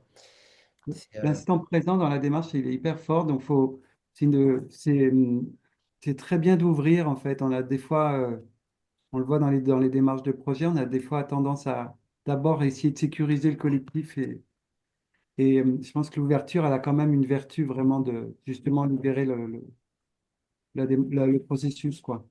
ouais. Et donc, chacun se positionne assez naturellement, donc en fait, le noyau actif, il se retrouve assez facilement dans la dynamique, même s'il y a des personnes extérieures. Et je Mhm. pense qu'il faut toujours être dans cette inclusion-là et dans le lâcher-prise. Ça nous permet de travailler dans une sorte de laisser-faire. Mhm. J'avance un peu parce que je vois qu'il est déjà Oui, 40, ça passe tellement oui, vite nous, on va quand on est devoir. passionné. Donc, donc une fois qu'on a fait l'histoire en U, c'est vraiment une célébration. La visite du lieu, c'est aussi une belle célébration. Et là, on arrive à la phase du rêve. Voilà. Et du coup, l'outil phare, en tout cas dans Rêve du Dragon, c'est le cercle de rêve, où on s'assoit en cercle, et puis on va justement, on va chacun amener des rêves. On va noter tous les rêves au tableau sur un paperboard, et on part d'une question générative. Donc, celle de Valfin, c'était celle-là. Que faudra-t-il qu'il se vive dans ce projet d'écolieu à Valfin pour que dans un an ou 10 ans, je puisse me dire waouh, les fruits de ce projet ont tellement enrichi ma vie, je suis heureux et fier de m'y être impliqué. Voilà, c'est une question très ouverte et c'est ça qui va démarrer le cercle de rêve où chacun, à tour de rôle, va dire moi je rajoute ce rêve-là et moi j'aimerais bien qu'il y ait ça et moi je rêve que ceci, cela. On note absolument tout. Et la dernière phase, c'est une phase de relecture collective au passé ou au présent où on va relire tous ensemble le rêve comme s'il était déjà réalisé et c'est hyper puissant parce que on a l'impression que c'est vraiment facile, quoi. Donc, le cercle de rêve, une belle expérience à vivre. Et après, une fois que le rêve a été fait et a été réactivé, eh ben, on va passer au plan d'action, avec une deuxième question qui est quels sont les 4 projets, quelles sont les 4 actions dans lesquelles j'ai envie de mettre de l'énergie et qui contribueront à réaliser le grand rêve. Voilà. En gros, qu'est-ce qu'il faut mettre en place maintenant pour que ce grand rêve devienne possible? Du coup, on envoie les gens en petits groupes de 2-3 et chacun va noter sur des post-it. À titre d'abord individuellement, chacun va remplir 4 post-it avec 4 idées d'action concrètes. Après, on les met en groupe de 3 pour qu'ils partagent leurs idées en groupe de 3. Et ensuite, il y a un moment où on va remplir l'arbre du plan, justement. On dessine un arbre sur une feuille et on va récolter tous les post-it avec toutes les idées d'action et on va les trier par thématique. Voilà, par branche en fait. Chaque branche va être une branche thématique. Donc là, je vous donne l'exemple de Valfin. Donc les 9 cercles qui ont émergé à Valfin, c'est un cercle sur clarifier le modèle économique, ensuite harmoniser le lieu énergétiquement. En 3, comment prendre soin de la good vibes et prendre soin du nous. En 4, comment mettre en place la gouvernance. En 5, le pilotage du projet. En 6, la vision et la raison d'être du projet. En 7, l'ouverture extérieure et les événements. En 8, l'autonomie alimentaire et la permaculture. Et en 9, l'engagement. Oui, ça, c'est les grandes thématiques qui ont émergé ce jour-là dans ce projet-là. Et vous voyez, et à chaque fois, c'est différent. Mais en tout cas, ça fait émerger vraiment ce qui semble être vraiment les thématiques les plus importantes pour le groupe présent. Donc, ça qui est génial, c'est que c'est vraiment l'intelligence collective qui parle, hein. Et l'étape d'après, c'est que voilà, une fois qu'on a ces 9 groupes thématiques, la question d'après, c'est quoi la priorité? On ne peut pas forcément mener de front les 9 thématiques simultanément. Donc, si on devait commencer que 3 projets parmi les 9, ce seraient lesquels? Et du coup, on donne 5 gommettes à chacun. Chacun va venir voter, prioriser avec ses votes à lui. Et on regarde collectivement comment les votes se répartissent. Et c'est ça qui va définir les priorités. Donc là, par exemple, ce qui est ressorti, les 3 projets prioritaires. Donc là, bah, ils sont mis dans l'ordre des votes. Ce qui est ressorti en premier, c'est l'ouverture extérieure et les événementiels pour faire connaître le projet, etc. Et ouvrir au monde. En 2, l'autonomie alimentaire et la permaculture. Et en 3, l'engagement. Comment faire en sorte qu'il y ait de plus en plus de gens qui s'impliquent, etc. Et suivi de près par la gouvernance. Oui, donc, et du coup, bah, c'était les 4 projets qui ont été mis en avant pour commencer, en tout cas. Et les autres projets, ils sont pas mis à la poubelle, hein. C'est-à-dire qu'ils vont venir dans un deuxième temps ou un troisième temps. Et voilà, une fois qu'on a identifié les priorités, et ben on va constituer des sous-groupes. Voilà, donc là on était 25, donc on a activé, je crois, 4 thématiques. Les 25 personnes se sont réparties dans 4 sous-groupes et ils sont partis justement faire une première réunion de travail, la partie action. Et du coup, cette première réunion de travail, elle était un peu orientée, c'était plutôt pour clarifier en fait les contours de chaque groupe de travail, chaque groupe thématique. Donc, ils étaient invités à clarifier la raison d'être de ce sous-cercle, de brainstormer déjà les actions qui pourraient être menées dans ce cercle, et ensuite d'en choisir parmi toutes ces actions identifiées, d'en choisir trois actions par lesquelles ils vont commencer. Et ils devaient remplir des bandelettes de papier avec les 3 actions de ce sous-groupe. Voilà, donc vous voyez, c'est très, très méthodique pour aller justement rapidement vers l'action. Donc il y a eu un temps de restitution où donc il y avait les 4 sous-groupes qui sont venus à tour de rôle en plénière présenter un peu qu'est-ce qu'ils ont fait pendant leur réunion de travail, présenter justement la raison d'être qui a été retenue, les 3 actions phares sur les bandelettes, etc. Et puis comment ça s'est passé. Voilà.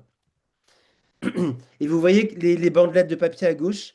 Donc, vous voyez, il y avait 3 ou 4 groupes thématiques. Et chaque groupe thématique a rempli 3 bandelettes de papier avec 3 projets phares. Et ensuite, l'étape d'après, c'est qu'une fois que ces 9 projets ont été identifiés dans les 3 groupes thématiques, et ben, en fait, chacun peut s'engager à titre personnel avec 4 rôles possibles. On peut prendre le rôle de pilote, donc dans ce cas, c'est la couleur verte. On peut prendre le rôle de dragon si on veut s'impliquer quasiment en rôle de pilote, mais qu'on n'est pas trop à l'aise ou voilà, on se sent pas encore de piloter, mais on veut bien aider le pilote en mode dragon. Dragon, ça veut dire que je suis pas dans ma zone de confort. Voilà, je me mets un peu en danger, mais c'est quelque chose que j'ai envie d'apprendre. Le troisième rôle en noir, c'est la personne ressource. C'est-à-dire, quand je suis personne ressource et que je m'écris en noir, c'est-à-dire que je connais très bien le sujet, mais que je ne veux pas forcément m'y impliquer à temps plein, mais que vous pouvez me contacter si besoin, parce que vraiment, je pourrais certainement vous aider. Et puis, le quatrième type d'engagement, c'est en bleu. C'est-à-dire que je vais être... j'ai envie de m'impliquer, je pourrais pas m'impliquer beaucoup, mais en tout cas, Je suis simple participant. Je ne viendrai pas forcément à toutes les réunions, mais en tout cas, quand il y a besoin, je serai certainement là pour vous aider. Voilà. Donc, vous voyez, il y a 4 manières de s'impliquer. Et du coup, une fois qu'on a les neuf projets et chacun qui s'inscrit, vous voyez, les noms inscrits à gauche là, et ben, il y a eu plein de noms inscrits en face de chacun des projets. Et du coup, bah, une fois que ça c'est fait, et ben, c'est parti. Le projet est autonome. Il y a des pilotes de projet. Ils savent avec qui ils vont bosser. Ils peuvent envoyer des mails. Les projets phares ont été identifiés. Et du coup, ça permet très rapidement d'aller vers quelque chose qui est très organique, autogéré en fait, en quelque sorte. Et puis voilà, bah du coup, on a la photo de groupe, on était vraiment enthousiastes, dire bon bah voilà, c'est parti, on sait tout ce qu'on a à faire et il n'y a plus qu'à, en quelque sorte. Et la dernière étape, et ça, ça a été vraiment un apprentissage que moi j'ai vécu pendant les 10 dernières années, c'est qu'on a réalisé que pour que cette autonomie, cette autogestion fonctionne, c'est quand même une bonne idée de faire une élection sans candidat pour choisir quelque part un pilote, quelqu'un qui va assurer la cohésion des différents sous-groupes, qui va garder la dynamique, qui va relancer, qui va me poser des questions, qui va peut-être organiser des réunions de synchronisation régulièrement. Et ça change tout en fait. On a réalisé que sans ça, ça marchait pas. Et du coup, ben, on va. Et en plus, c'est un super processus, l'élection sans candidat. Donc, on va choisir tous ensemble. Le groupe va choisir qui seraient les meilleures personnes pour jouer le rôle un peu de pilote global. Et souvent, on choisit un binôme de copilotage, euh, choisi par le groupe et au service du groupe. Voilà, pour faire en sorte, pour s'assurer que ça avance. Voilà. Donc, gros apprentissage. Et voilà, bah du coup, ça illustre bien comment nous, Rêve du Dragon France, on aime beaucoup proposer cette expérience qu'on a et on adore accompagner des projets existants, d'écolieux de tiers-lieux, mais pas que, hein. Ça peut être une ressourcerie, ça peut être une association, comme par exemple Pauline et Étienne nous ont fait venir pour leur association Tissage qui aide justement les personnes âgées. Il y a plein d'associations qui font des trucs super et qui peuvent bénéficier de cette expérience qu'on a gagnée et de cette super méthode. Voilà, je sais pas, Étienne, si tu veux compléter par rapport à ça. Ton micro est coupé. Toujours coupé. Bah ça marche plus ton micro là. Zut. Zut. Oui, excuse-moi. Ah, Non, c'est bon. non, c'est parfait, c'est très bien. Non, non, comme il est 13h50, je pense qu'il faut qu'on. Ouais, Je vais pas en rajouter. C'est déjà assez complet et moi, je suis. carrément. Tout à fait. Après, il y a les formations, effectivement, qui sont intéressantes aussi pour s'approprier la démarche, Ouais. au-delà de l'accompagnement et du projet, et pour être acteur un peu moteur dans la démarche. Donc, il y a des formations découvertes sur 2 jours qui peuvent être intéressantes Voilà. à Soit vivre, on à se forme à titre expérimenter. personnel à la méthode, soit on Mm. carrément fait venir des facilitateurs dans son équipe, dans son projet. Après, c'est toujours intéressant d'avoir des personnes extérieures qui peuvent justement, pour que le groupe se constitue comme ça, et que le cercle soit complètement fermé finalement, et que ça tourne bien.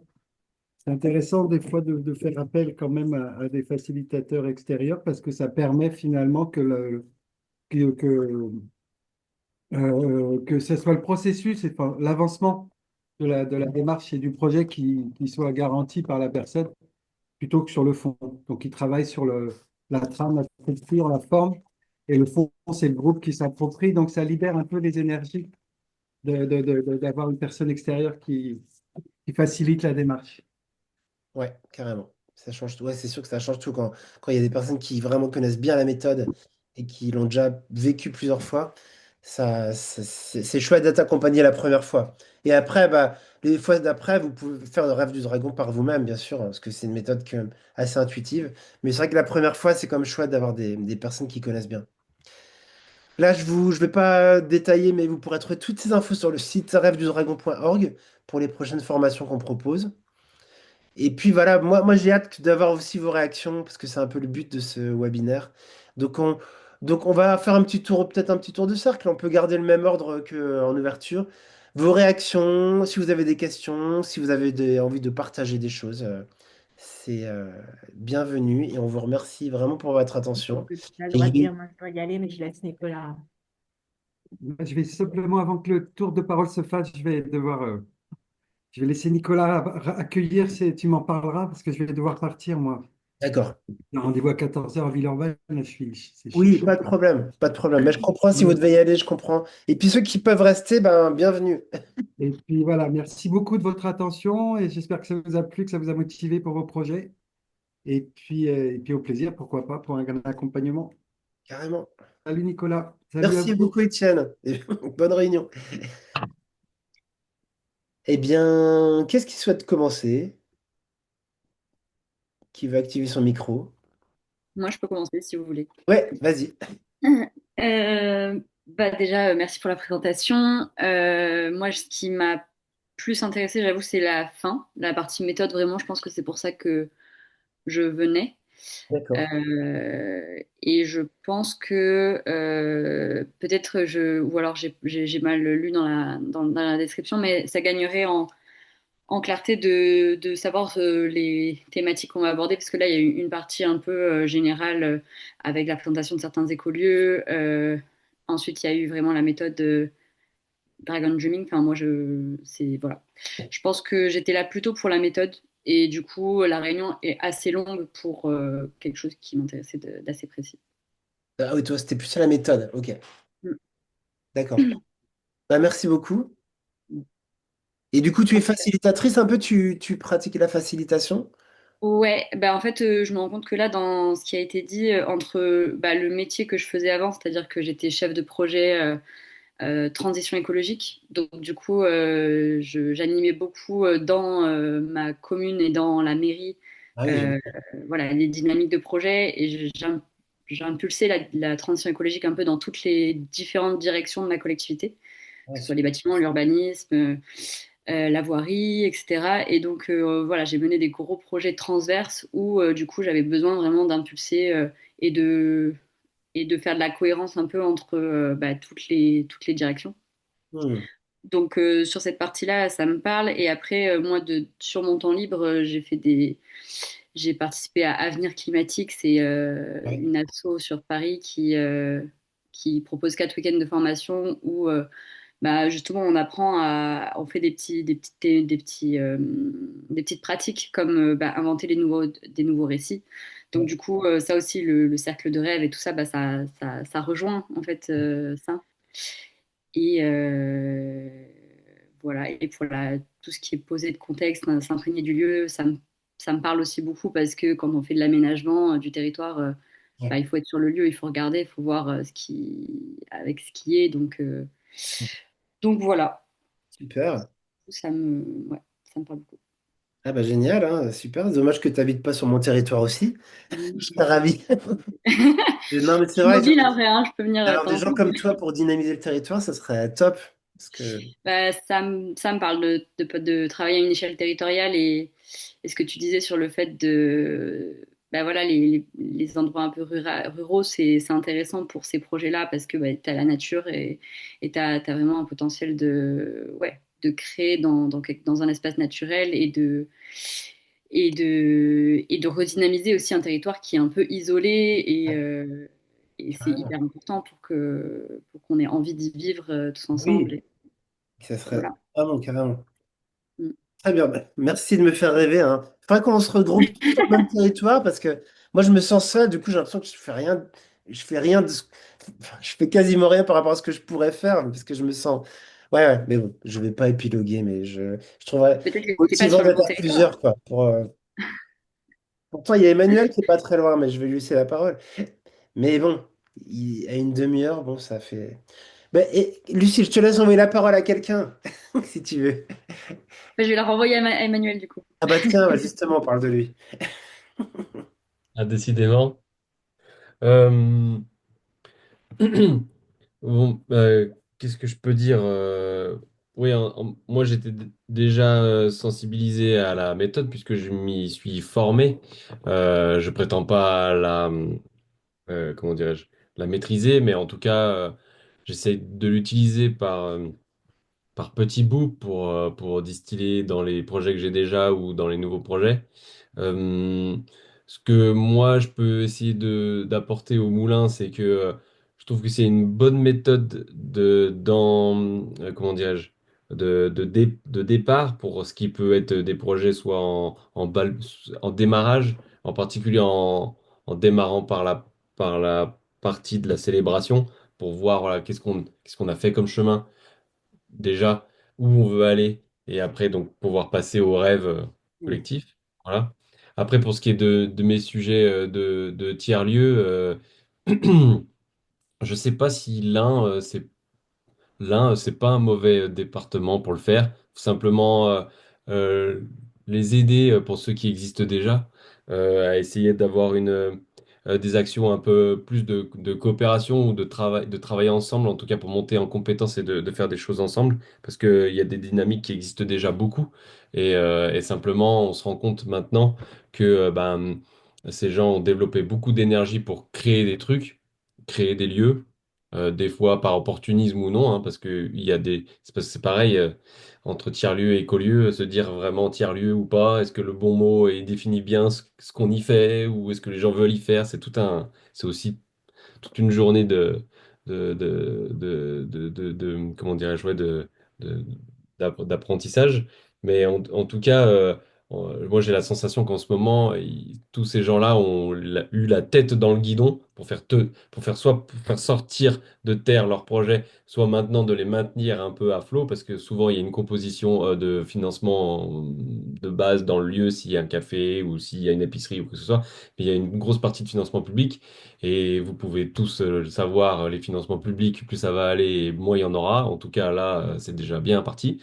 Et donc, forcément, toutes ces personnes qui composent ces projets sont beaucoup pris à de savoir comment essayer de survivre, sachant que jusqu'ici, ils ont quand même essayé de faire des choses pour être un peu plus résilients, mais c'est pas encore vraiment bien ancré. Et donc, en particulier dans l'Ain, pour ce qui est de toi avec Nicolas et moi, Nicolas, c'est vrai que ils sont tous un peu, voilà, la tête dans le guidon.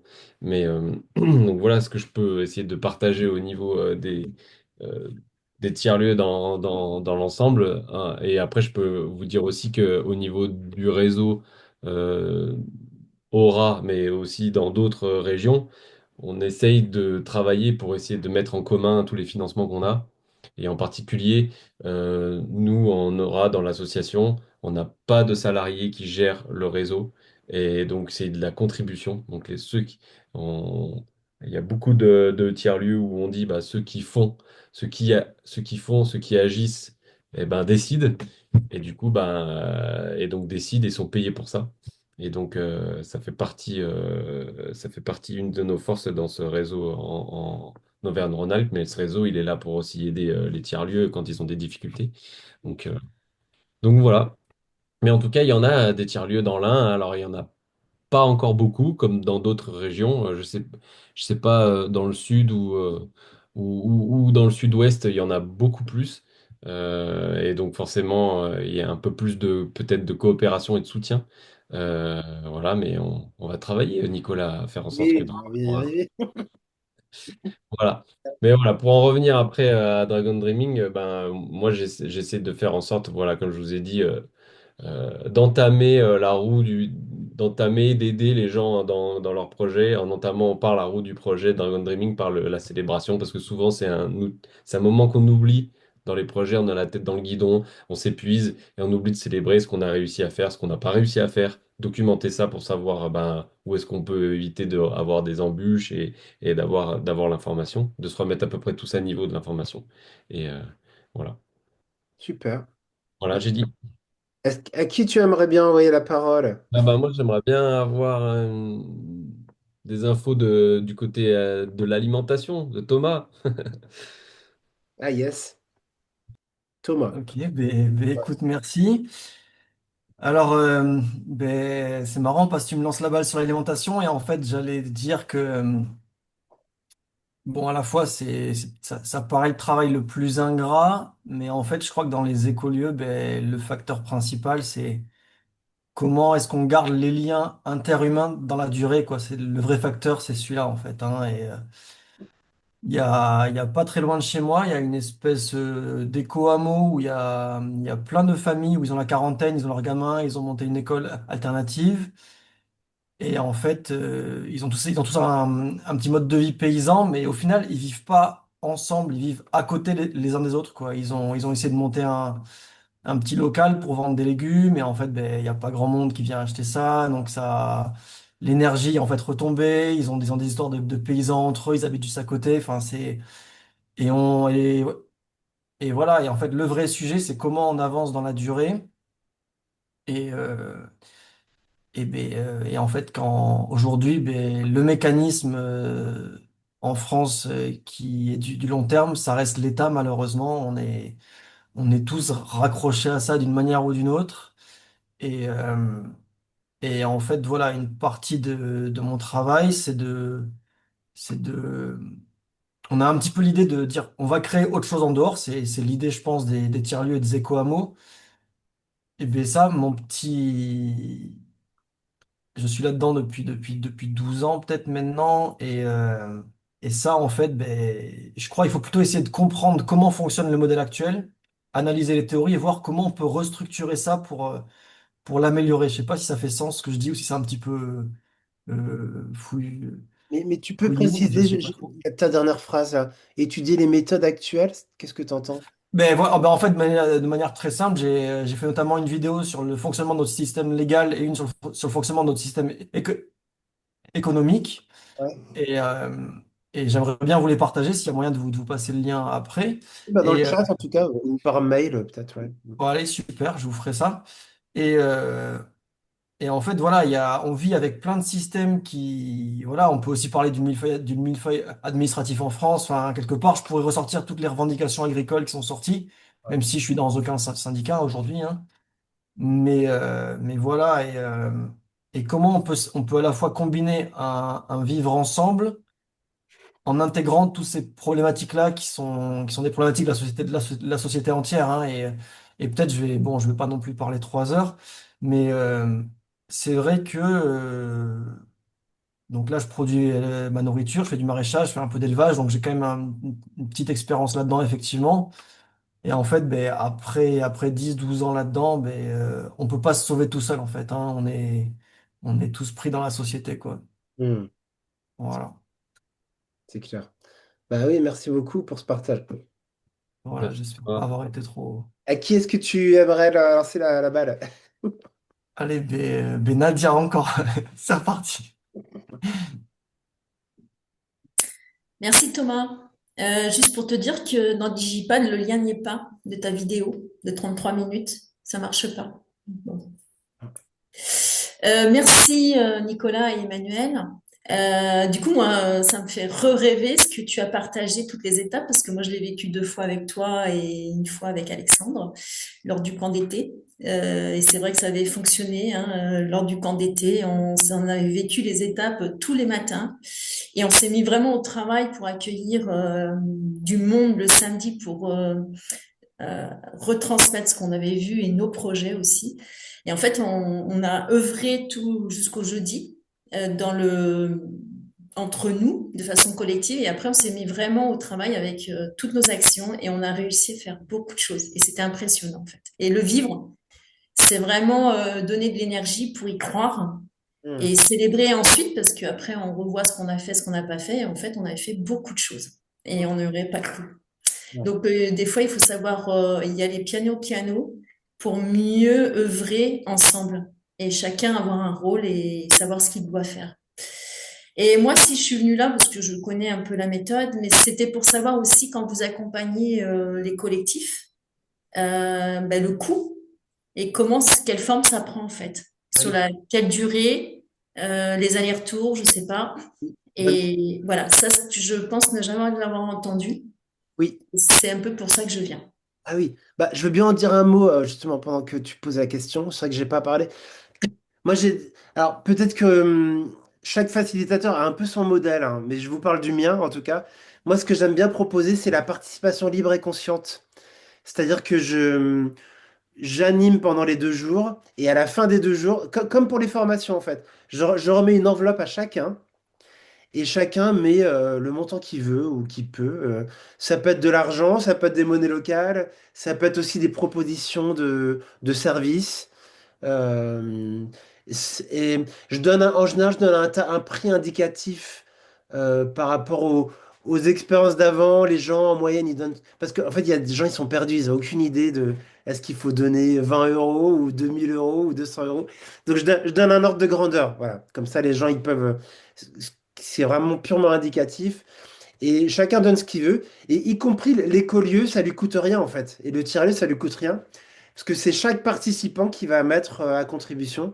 Et moi, en général, les dernières fois que j'ai fait ça, j'étais assez contente. Je m'en tire avec 1000 euros pour mes 2 jours parce que ça demande pas mal de préparation aussi. Donc moi, je m'y retrouve. C'est vraiment gagnant-gagnant. J'aime bien faire ça et du coup, j'aime bien être payé pour faire ça. En général, on co-anime mon ou ma binôme, il est content aussi. Les gens de l'école, ils sont ravis parce qu'ils ont eu une nouvelle dynamique, des nouvelles personnes, un nouveau rêve. Et puis, ça ne coûtait rien au projet. Voilà, donc c'est ça l'idée, en tout cas, pour ma part. Voilà. Alors, je ne sais pas si ça répond bien à ma question, ou c'est moi qui l'ai mal exprimé. Ouais. C'est-à-dire que tout à l'heure, Emmanuel disait que quand on vit les étapes, il vaut mieux être accompagné par un accompagnant de Dragon Dreaming. Et Ouais. l'idée, c'était plus ça, pas forcément, enfin, ça peut se faire, ce dont tu as parlé, mais de nous accompagner sur le projet au plus long terme. Ah, dans Comme, la durée, d'accord. voilà, c'était plus Oui. ça que je Alors, bah, ça, voulais, c'est vrai que moi, cet aspect. j'ai pas pratiqué beaucoup cette partie-là, mais je sais que Julien le fait plus que moi. Euh, je pourrais pas dire, mais en tout cas, ça, en tout cas, je sais que dans Red Bull Dragon, on est très ouvert à co-construire et trouver un tarif qui soit juste pour tout le monde, ouais. Mais je pourrais pas te donner plus de. Je serai D'accord. sûrement libre et conscient aussi, même pour la durée, moi. Ok, merci Nicolas. Merci J'ai- beaucoup. Tu Bah, donnes la parole à qui? Alors, je donne la parole à Alexandre pour continuer. Allez, Alexandre. C'était quoi la question déjà? C'est Qu'est-ce un qu'on... petit. Est-ce que tu veux réagir? Est-ce que tu as des questions par rapport à la présentation? Comme c'est un peu un cercle de clôture, on pourrait dire. Ok. Avec quoi tu repars de ce webinaire? Est-ce que ça t'a inspiré? Est-ce que tu as des idées? Moi, j'étais déjà convaincu, donc je suis venu pour... Déjà, je l'ai partagé à différentes personnes et je voulais savoir les personnes qui allaient être là. Ouais. Rencontrer d'autres personnes dans la même dynamique, justement, pour tisser des liens aux quatre coins de la France. Donc Ouais. ça, c'était mes objectifs, donc je suis content. Euh, la procédure, le protocole, je suis convaincu, ça j'ai déjà dit. Donc après, c'est comment œuvrer ensemble. Et c'était pour avoir une idée sur un programme de 2 jours ou un summer camp, Mm. donc avec un thème établi reproductible sur le fait de vivre ensemble, un éco-hameau. Moi, j'ai proposé un éco-hameau basé sur le soin.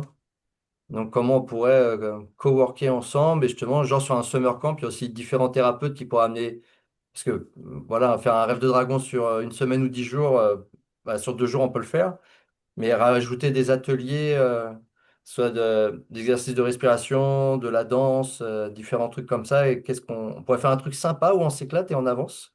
Mm. Moi, ce que j'ai à gagner là-dedans, ça me permet de continuer à tisser des liens avec le petit village de Trigance, rayonner par rapport à tout le canton et avancer là-dessus et kiffer, passer du bon moment. Et voilà. Vraiment. Dans une période de temps, je serai sur du mai, plutôt juin, juillet. D'accord. Début de l'été, des belles journées, on est dans un parc naturel. Euh, Tu vois, il y a des gîtes dans le coin qui sont assez accessibles, genre qui peuvent accueillir une dizaine de personnes. Il y a aussi un camping à la ferme. Il y a différentes options. Euh, voilà, j'aime bien matcher des convictions de vie, des moments agréables, du partage, et donc l'ouvrir à ceux du village ou les personnes intéressées par le projet, plus toutes les personnes dans le canton Mm. ou plus loin qui pourraient être touchées par ça, quoi. Si je comprends bien, tu aimerais bien organiser un temps de genre une semaine autour de ton projet euh, pour avancer sur le projet, tout ça, et rencontrer de nouvelles personnes. Est-ce que j'ai bien compris? Donner l'opportunité à la population de s'engager, aux Ouais. personnes qui disent qu'ils s'engager, voir s'ils vont venir. Ouais. Faire rayonner l'idée de rêve de dragon. euh, pour moi, ça me permet de gagner du temps dans mon avancement pour savoir si c'est bien là, si c'est le bon moment. Après, le côté leader, Galles, donc la Galles du Var, c'est la région du coin, là, les subventions, ils sont aussi dans cette dynamique. Donc, ça me permettrait, tu vois, d'avoir une proposition à faire sur la présentation que je dois faire dans 2 mois. Parce que moi, comme j'ai dit, j'étais convaincu par votre projet. Avoir des personnes, donc dans votre groupe de Rêve de Dragon, qui est-ce qui est touché par le projet? Qui est-ce qui sera intéressé à descendre dans le Var? Et, euh, et Ben, après, dessiner cette semaine, ce 10 jours ensemble avec différents ateliers. D'accord. Ouais, Et super. le côté vivre ensemble, comme on avait vécu dans les Pyrénées, là, au Summer Camp. Hmm, carrément. Et bah, affaire à suivre alors. ouais, je peux peut-être apporter un élément de réponse. Nicolas, normalement, cette année, en 2026, devrait y avoir les rencontres, bah, voilà, les rencontres de l'association Dragon Dreaming. Ah oui, c'est vrai. Et du coup, je crois que donc ça va se faire dans le courant de mai. Ouais. Et on est en train de regarder si on peut faire ça avec un événement qui se passe dans le sud. Alors, je me rappelle plus, c'est lequel? Attendez voir.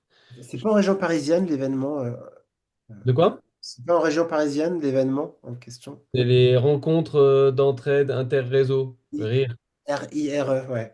RIRE, ouais. Et et ça se passera à Rogue dans le Gard. Ah oui. Ah oui, d'accord. C'est pas du tout à Paris, je sais pas. Non, non. Et du coup,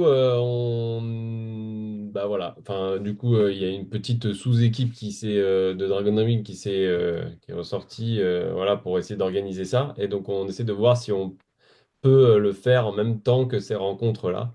D'accord. Euh, voilà. Donc, tu es dans le Gard, hein, Alexandre, c'est ça? Dans le Var. Dans le Var. Ah ouais, ok, bon. Voilà. C'est Avec pas, les c'est pas tout à fait à côté. Ouais. pas tout à fait à côté, mais voilà. En tout cas, donc il y aurait 2 jours ou 3 jours là de rencontres de Dragon Dreaming. Donc pour ceux qui sont pas encore autant expérimentés que comme Nicolas, comme moi, bah, de s'essayer à la méthode et donc Ouais, ça peut être très intéressant bah, par exemple, de prendre comme exemple un projet comme le tien, Alexandre, et puis de le dynamiser à la sauce Dragon Dreaming, par exemple. Et donc, s'il y a du monde, ça permettrait et de peut-être, bah voilà, de l'énergiser et de trouver des personnes peut-être moteurs. Et au moins de se rencontrer. Et voilà. Et l'intention de cette année, ce serait si je vous dis pas de bêtises, de pouvoir venir aussi avec nos familles. Voilà, parce qu'il semblerait que les dernières fois, voilà, c'était surtout un peu centré Dragon Dreaming, et donc là, de venir avec nos familles, quoi. Voilà, j'ai dit, si ça pouvait faire un lien, c'était les ouais, infos de... merci pour merci pour ça. Il y a un lien, quelque chose qu'on peut trouver, enfin, dans Euh, les infos. il faut s'inscrire à la newsletter Rêve du Dragon. Il y aura, enfin, c'est un moyen d'avoir accès aux infos. Moi, je peux vous donner ça déjà, c'est les rencontres là. euh, attendez voir. Hop, ça, c'est fait sur un Yes Wiki en plus, je crois bien. Voilà, ça c'est pour les rencontres d'entraide interréseau. Voilà. Ça sera dans un tiers-lieu d'ailleurs, un tiers-lieu du Revel dans le Gard. Et donc pour l'instant, pour ce qui est de Dragon Dreaming, eh ben, on essaie de voir comment ça peut s'articuler là et comment on organise les deux, trois journées. Voilà, D'accord. pour l'instant, je peux rien vous donner d'informations très précises du côté Dragon Dreaming, l'association nationale de Dragon Dreaming, parce qu'il n'y a rien d'officiel. On est en construction. Voilà.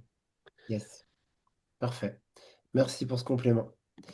Et à qui, alors c'était à qui de donner la parole à qui? C'était Alexandre qui parlait, je crois. Qu'est-ce qui s'est pas exprimé? Je crois qu'il reste Claudette, me semble-t-il, non? Je crois que tout le monde, à part ça, tout le monde s'est Oui, exprimé. oui, oui. Eh ben, Vas-y. écoutez, merci pour cette réunion. Très complète, très très complète d'ailleurs. Euh, peut-être, pour moi, ça fait beaucoup d'informations, mais en fait, ce qu'il y a, c'est que c'est très inspirant. Très, très Cool. inspirant. Du coup, merci à Nadia qui a posé la question que je voulais poser. Donc, ça nous, ça me prend moins de temps. Euh, au sujet du coût, parce que quand on est en groupe, c'est souvent combien ça coûte? Combien? C'est souvent la question qui ressort. Donc, voilà, ça m'a permis d'éclaircir ça. Merci à Alexandre qui a fait cette présentation.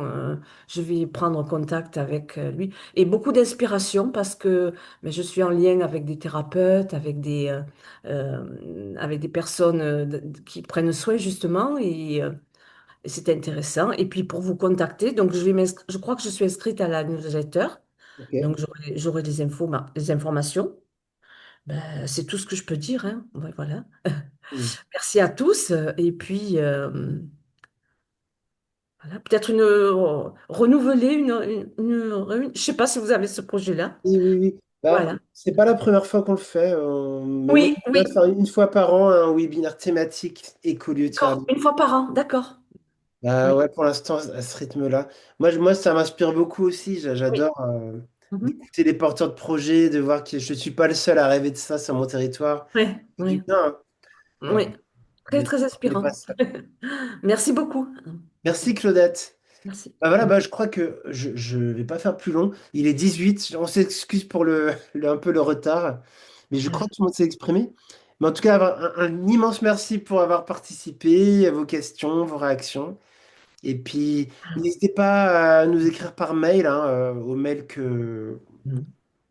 que vous avez reçu tout à l'heure. Vous pouvez m'écrire à moi ou à Étienne. Et puis, après, on n'a pas partagé les mails de tout le monde à tout le monde parce que pour les raisons de prix, euh, de vie privée, ouais, c'est votre mail. Mais je ne sais pas comment vous pourrez partager entre vous maintenant. Mais, euh, mais dans le chat, en tout cas, là, pour l'instant. Mais en tout cas, avec grand plaisir pour rester en lien. Et puis, je vous souhaite en tout cas beaucoup de succès pour vos projets. Est-ce que Merci. quelqu'un avait quelque chose encore à dire avant de qu'on se quitte? Mhm. Merci. Donc moi j'ai fait une demande directe pour faire un événement. Donc sur 2 jours ou 10 jours, les capacités d'accueil sont de 10 à 200 personnes. On est dans une zone touristique. Ça peut aussi bien être du camping qu'un gîte. Et il y a des gîtes de différentes formes. Il y a une demande du territoire, de l'Europe. Et en fait, ils cherchent des personnes qui peuvent en fait, le passer au concret. Moi, ce que je recherche aussi pour tisser des liens, parce que dans les petits villages comme ça, chacun a ses peurs. Tout à l'heure, Thomas, il parlait des fermiers. On a les mêmes ici, hein. Et chacun a ses trucs, mais des ancêtres, il y a 200-300 ans dans le village d'à côté.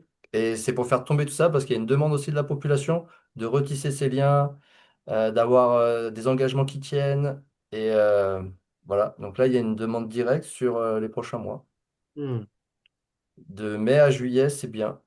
hmm, Août, il commence à avoir de l'orage, le temps est instable et à partir de mi-août, on peut prendre des risques sur les événements extérieurs. hmm. Donc, dans l'annonce que j'ai mis, si vous répondez à l'annonce, vous allez tomber sur moi, c'est mon email. Et sinon, Alexandre Lestoquois, c'est mon email, c'est mon Facebook, c'est mon YouTube, il y a tout qui est à ce nom-là, donc c'est cool. Donc ton annonce, elle est dans le chat, c'est ça? Ouais, Ok. Ok. Je la vois pas, moi, du coup. Moi non après, je plus. peux la relancer, hein. Vas-y. Ah si, Éco-village, c'est le oui. premier. Éco-village global, c'est ça? Ouais, bah, je suis passé sur cette plateforme qui doit avoir 20 ou 30 ans et qui imprime tous les Ok. trimestres de mémoire. Effectivement, il y a le lien vers le éco-village global. Ouais, Mhm. C'est Passerelle Éco, je pense, ça, non? ouais, c'est Passerelle Eco. Très très bon site et magazine, au Ouais. passage. Très bien. Bon, bah, Bah, moi, je suis content. bah, écoutez, je vous laisse. Je vous remercie encore. Et puis bah, vraiment plein de succès pour vous tous, hein, et toutes. Et puis au plaisir de vous revoir bientôt. Merci. Merci. Merci. Au revoir. Ciao. À Bye bientôt. Au revoir. bye. Au revoir. Bye.